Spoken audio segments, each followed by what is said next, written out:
ఈ బిజినెస్ ఏదైనా మీ ఊర్లో ప్రమోషన్ చేయాలంటే అది సుమన్ టీవీతోనే సాధ్యం. ఇప్పుడే సంప్రదించండి. మొత్తానికైతే కాఠ్మండూలో టేక్ ఆఫ్ అయిన విమానం వైజాగ్లో అయితే ల్యాండ్ అయింది. చాలామంది ప్రయాణికులు అయితే వైజాగ్ చేరుకుంటున్నారు.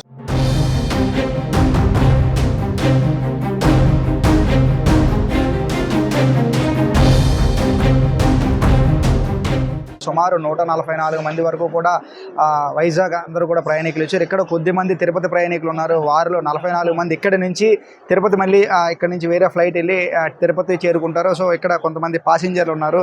సో నేపాల్లో ఉన్న పరిస్థితులు ఏంటి సార్? అసలు నేపాల్లో పరిస్థితులు అయితే మన భారతదేశ యాత్రికులకి అయితే మంచిగా బాగలేదండి. మేము ఒక 2 రోజుల క్రితం బై బస్సు వచ్చేద్దామనేసి బయలుదేరాం నైటు. సో మా అల్లరి మోకులు ఉంటాయి కదా, సో అల్లరి మోకులు వచ్చి అటాక్ చేశారండి. డోర్ తీయమన్నారు. మా డ్రైవర్ డోర్ తీయకపోయేసరికి పెద్ద పెద్ద రాళ్ళు వచ్చుకొని కొట్టేశారండి.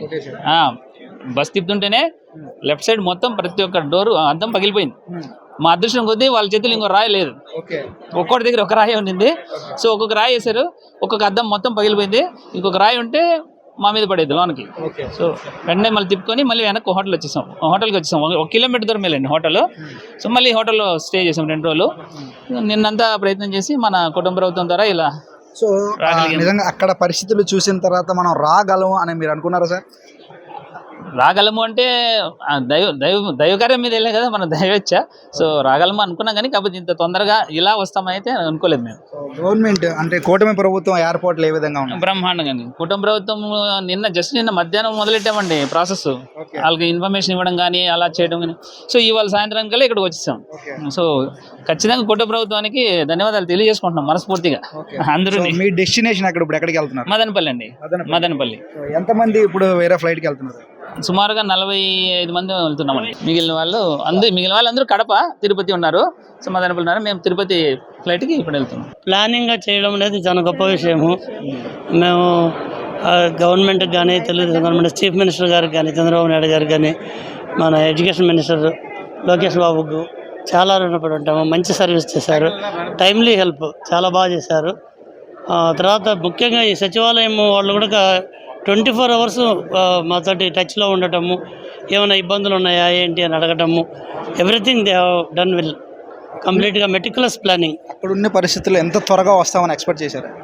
లేదు, ఎక్స్పెక్ట్ చేయాలి. అసలు మాకు ఇంత హెల్ప్ జరుగుతుందని అనుకోవాలా. చాలా భరోసా ఇచ్చారు. ఫస్ట్ టైమే మీరు అసలు టెన్షన్ పడొద్దు అని ముందు రోజు నుంచి డైరెక్ట్గా మినిస్టర్ ఫోన్ చేయడం అనేది మాకు ఆశ్చర్యం వేసింది. మీరు ఇప్పుడు ఇక్కడ నుంచి ఎక్కడికి వెళ్తున్నారు సార్? ఇప్పుడు తిరుపతికి వెళ్ళి కడపకి వెళ్ళాలి. మేము డైరెక్ట్గా కడపకి వెళ్ళాలి. అవును, చాలా థ్యాంక్స్ అండి గవర్నమెంట్కి కానీ ప్రెస్కి కానీ అసలు మన ఆంధ్ర పీపుల్ అందరికీ కూడా చాలా థ్యాంక్స్. ఎయిర్పోర్ట్లో ఇప్పుడు బాగానే ఉంది సార్. మామూలుగా అక్కడ జరిగిన సంఘటనలు చూసినప్పుడు మాకైతే గన వాళ్ళ రాళ్ళు ఇసరడం అవి చూసి కిందికి వంగిపోయినామన్నమాట బస్సులోనే. మాకు ఆ ధైర్యం లేదు. ఆ హోటల్ వాళ్ళు కానీ ఎవరైనా కూడా మాకు చాలా మంచిగా వాళ్ళందరూ ఇచ్చి మమ్మల్ని లోపలికి పంపించేసి స్వెటర్లు వేసేసినారన్నమాట. వాళ్ళు లోపల హోటల్ నుంచి మీరు బయటికి రావద్దండి, ఏం జరిగినా మీరు లైట్లు ఆఫ్ చేసి పండుకోండి అని చెప్పినారు. మమ్మల్ని పిలిచకపోయిన వాళ్ళు భోజనాలు కానీ అన్నీ బాగా ఏర్పాట్లు చేసినారు, రూమ్లు కానీ. ఆ హోటల్ వాళ్ళకు అందరికీ ధన్యవాదాలు. సో ప్రభుత్వం ఏర్పాట్లు ఏ విధంగా ఉన్నాయి? అక్కడి నుంచి చిక్కుకున్న మిమ్మల్ని ఈ రోజు ఎంత త్వరగా తీసుకొచ్చినారంటే మమ్మల్ని పిలిచకపోయిన మా లీడరు దాసరి విజయలక్ష్మమ్మ వాళ్ళు వాళ్ళ భర్త గారు చాలా మమ్మల్ని కృతజ్ఞతలతో నిన్నటించి ఆమె తిండి కూడా తినకుండా మమ్మల్ని మా ఇంటి దగ్గరికి వదిలిపెట్టాలని చెప్పినట్టు ఇదితో చాలా శ్రమపడింది అన్నమాట.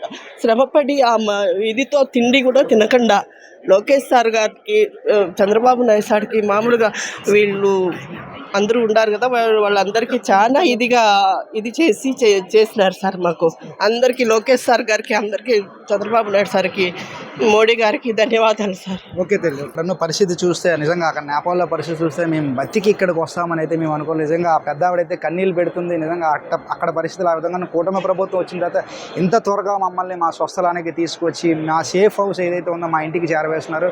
కూటమి ప్రభుత్వానికి ప్రతి ఒక్కరికి కూడా చేతులైతే దండం పెడతామని అయితే ఇక్కడైతే వీళ్ళందరూ కూడా చెప్తున్న సందర్భం చూస్తూనే ఉండండి. మరిన్ని లేటెస్ట్ అప్డేట్ కోసం సుమన్ టీవీ.